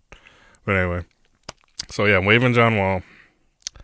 Who are is Goran and who? It's Goran and Dame. Hold on, let me throw this out. Go ahead. His age 31 season, he will make $46.872 million. John Wall will? Sean Wall. Wow. How old is he now? He is 26. Man, that's a lot of money. 40? Almost $47 million for John Wall. Oh my God. Who relies on speed and athleticism. It's almost $1 million a week. Yeah. Oh man. That's almost $1 million a week. Yeah, I'm not. Makes me feel I'm in the wrong business, man. Crazy, man. Absolutely. I made the wrong decisions in high school. 2022 is going to be a dark year for a lot of these salaries. God. Jeez, that's a lot of money. All right, you got to make a decision, though. You're signing or trading Dame or Goran. Goran. Damn it. I think I'll sign Dame. And trade Gordon. Yeah. All right, back to you, Fong. Not better. It better not be a center's edition again. No. I don't think there are any big. Center's edition. Well, ever since you called him a barnacle, Capella's been. I know. It's a reverse jinx.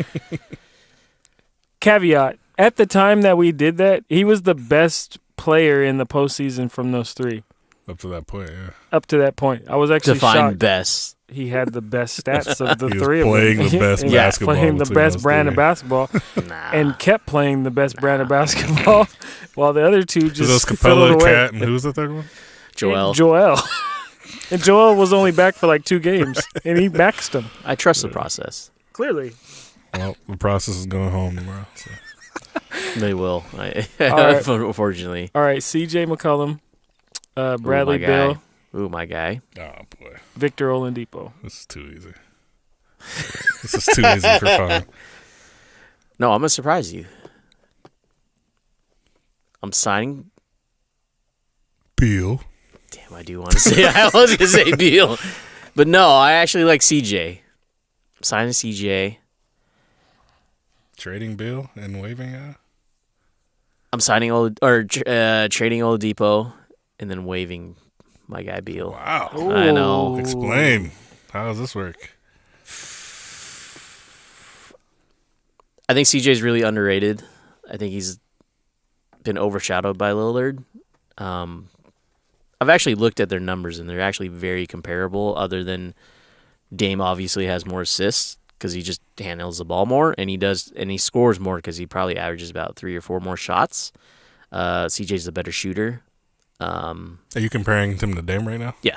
Why aren't you comparing him to Beal and Oladipo? I'm getting there. I'm waiting. So Oladipo, I don't know. His game is, it's kind of like John Wall with a jumper, in a way. That's good, right? Yeah, I know, but what was it, game 2 or game 3, where his jumper abandoned him, and then he couldn't even figure out the freaking soft trap games 2 through that the 4. Cavs were throwing at him, and he basically let them take him out of the game, and pretty much ended the series right there. Took LeBron to 7, man. The Pacers did. Let's relax there. I mean, Sabonis. That game 6, Sabonis, man. That game 6. But I do think he'll probably have the highest trade value, so I'm trading him. And then Beal. Yeah, I don't get that one. Beal, I don't think he's as versatile as the other two, and he's more of a just straight jump shooter. You've got to be able to be a triple threat, and he's not. I do think he's a good shooter, and he is kind of like he really reminds me of a poor man's Ray Allen a little bit. But Ray Allen, when he was a Sonic, was handling the ball and driving the hole. He's even in the dunk contest. I don't know how many people actually remember that. He was an athletic guy, but I mean, Beal just never really attacks the rim. I'm just glad all this is recorded. Yeah, I still think he's good though. Don't get me wrong. But yeah, I'm waving Beal just because I don't think he's as Once he gets picked up off waivers, he's flexible as the other 40 piece. Yeah, you're getting torched. 40 piece and an L. CJ's getting lose. torched. CJ's. I know that's what I don't like about CJ is the defense is really bad.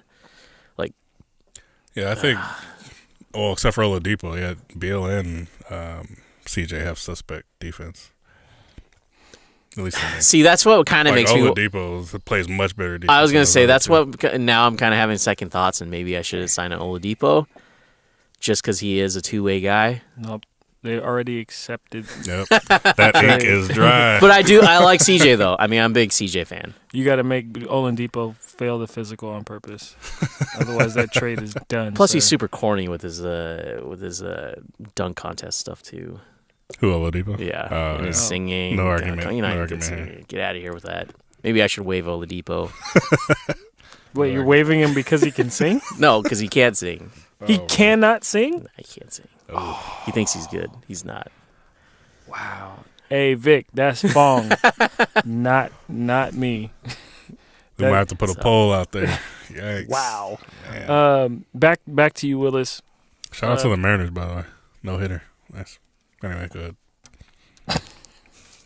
Random. Yep. I'm on ESPN.com right now. So. I need you to focus. You're about to make some huge decisions All right, here. all right. I'm focused. Is he gonna get the hard one? I'm getting the hard one again.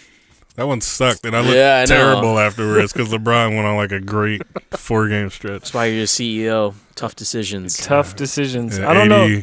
I don't know if this one is. I don't know if this one is necessarily tough. I don't think any of these are tough, at least in my opinion. But whatever. Nah, that last one sucked. Anyway, good. Lance Stevenson, Dwayne Wade, Jimmy Butler. What? Signing Jimmy Butler. Trading Lance and waiving Dwayne Wade. He's old, man. No one's gonna give me anything. What did he get? Like a 2nd-round pick with Cleveland? Yep. Yeah, see, nah, I'm good. All right, Fong. Yeah, that wasn't hard. You're right. No, I don't think any of these are. Fong, Donovan Mitchell, Drew Holiday, or Ricky Rubio. Ooh, this is a tough one because I am a big Rubio fan. Over Donovan? Who's the second one? Drew Holiday. Damn.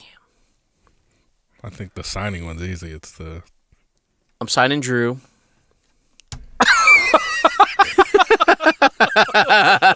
Go ahead, man. I'm signing Drew because his defense. He's been great. Whack.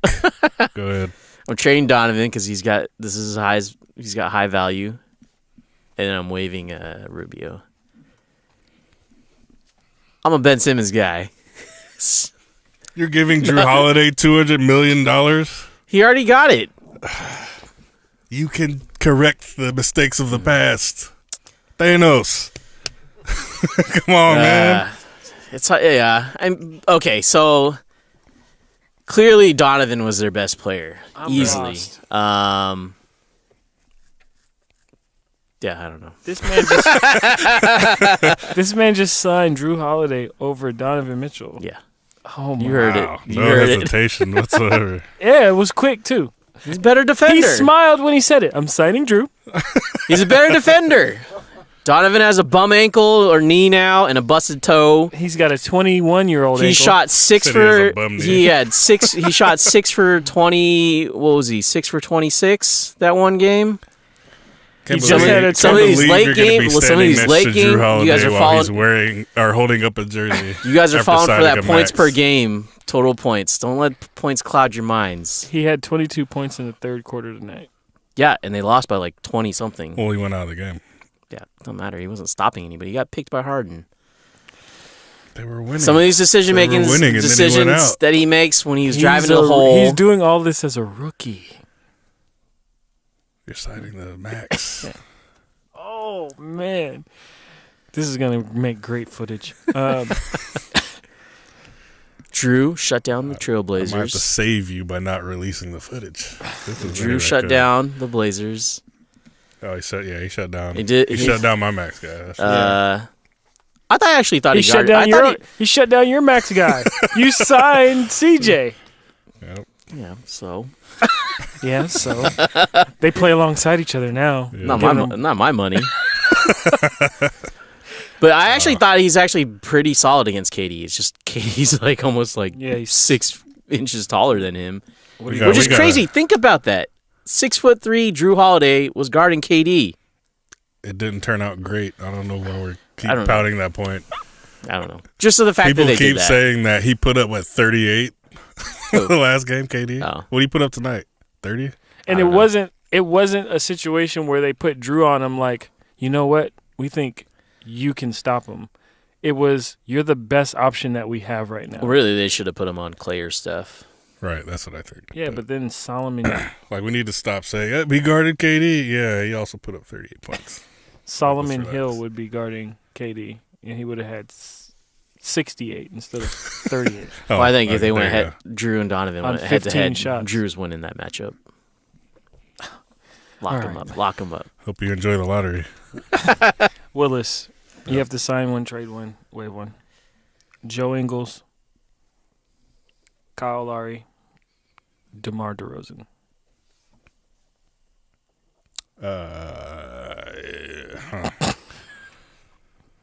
Joe Ingles, Kyle Lowry. Someone is walking away with 200. Well, I'm trading DeMar. I think that's clear.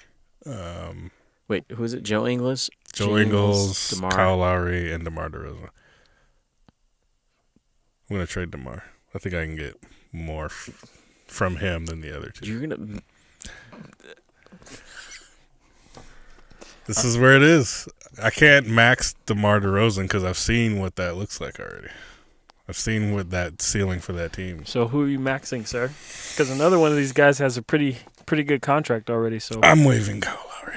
You are maxing Toby from The Next one. Office. Let's go to the next one. Let's go.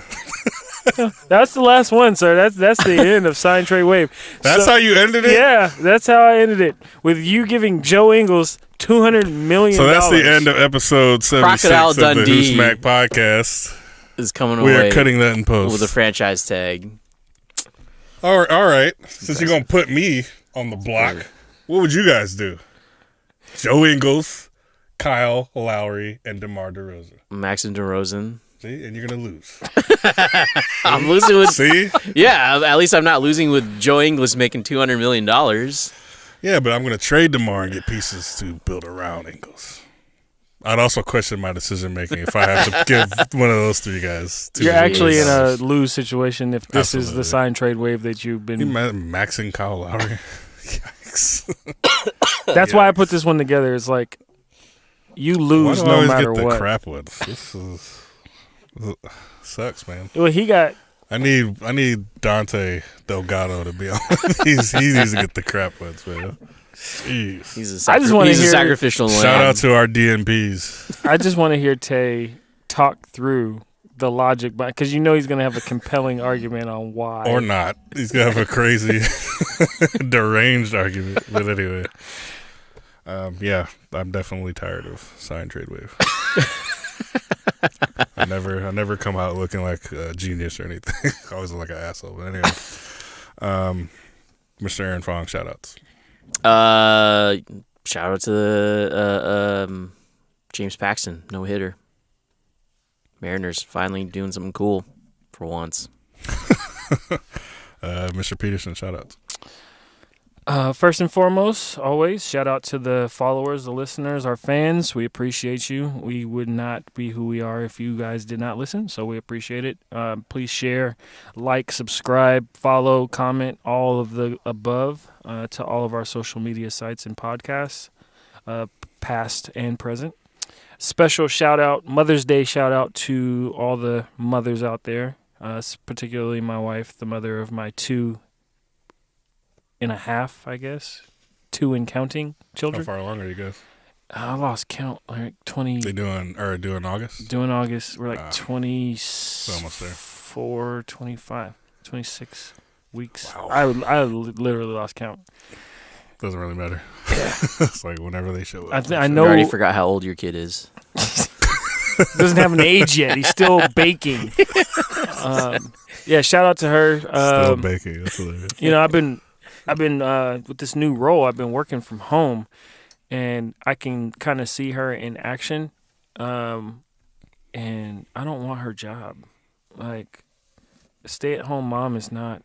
It's not the business at all. She's like always doing something, even though both the boys are in school. She's always still doing stuff. Hmm. And I'm just trapped in the office because I don't want to get sucked in to help with any of this stuff. You're hiding. That's hilarious. I think I just die myself Yeah. out. It's in your fake We'll typing. edit that in post. Sorry, I'm busy. Why are you typing like that? And that's exactly how I Right. type when she pokes her head and she sees movement. She's like, and That's she hilarious. leaves. Even though it's Netflix on your monitor. Yep. Anyway. I just pick up my work phone and I just and it's just not even on. It's the battery icon. Your phone's dead, man. Yeah. What are you talking? Talking It's to telling Siri. you need a software update, bro. What are you doing? No, shout out to her. She's an amazing woman. Obviously, I married her, so I believe that. But no, she really shows it on a daily basis. I do not take it for granted what she does to keep the Peterson train on the tracks. I love you, babe. Yep. Shout out to moms. That is absolutely right. Brian's is currently in Paris, having the time of her life. So salute to her. It was like her dream trip. So that's awesome for her. It's salute to actually her. her And birthday. she went without you? yesterday. Well, I sent her. So Oh. that was the gift. But yeah, her birthday was yesterday. She got a Wow, shameless plug on herself. I sent her. Flex. well. Right. Well, I mean, Shout he out to said Willis. I wanted to go, but it just didn't work out that way. So Was anyway. that where she posted that picture of like the champagne and all that stuff? Yeah, because the room that she was originally in, like, it had some type of ant problem, I guess. I don't know. It was weird. But anyway, so they upgraded her to, like, the executive suite, all that good Jeez. stuff. And they sent that stuff for her birthday, so it was like a dessert, all that good stuff. I wish So her what a you're happy saying is I birthday. need to bring my own ants when I go Yes, stay at a absolutely. hotel. Like, Bring at least sprinkle 'em. 6 ants. Which is funny because I have a coworker. She's from France, and she was telling me, she's like, "Don't go to Paris." She's like, "Paris is gross. It's too touristy." Yeah. Because she's from like her family's from like the countryside. Ah, But then my coworker who's been to France is like, he's like that's what everybody says. Everybody from the city hates people from the country, and everyone from the country hates people from the city. that's facts. So he's just like, That's yeah. facts, yeah. So he's just like, don't listen to her. But yeah, she's having the time of her life. Nice. Dream trip, bucket list. So salute to her. Like you said, moms do a lot. A lot. Super a lot. Dads ain't shit. I didn't say all that because I do a lot I'm too. saying it, by comparison, mom's usage rate is It's ridiculous. Kawhi Leonard Right. status. It's Russell Westbrook usage rate. So moms are LeBron, and you guys are Rodney Hoods and Jeff Greens. I didn't say all that. Come on. You're going to Oh, insult you me guys to are my Kevin face Loves. You like guys are that? Kevin Loves. I don't know what you're talking Kyle about. Korver. I'm Steph. I'm Clay. I can go off at any moment. 20. Anyway. But yeah, shout out to moms. But this is episode 76. You can download the audio version of our podcast on Apple Podcasts, Spotify, or your favorite podcast directory.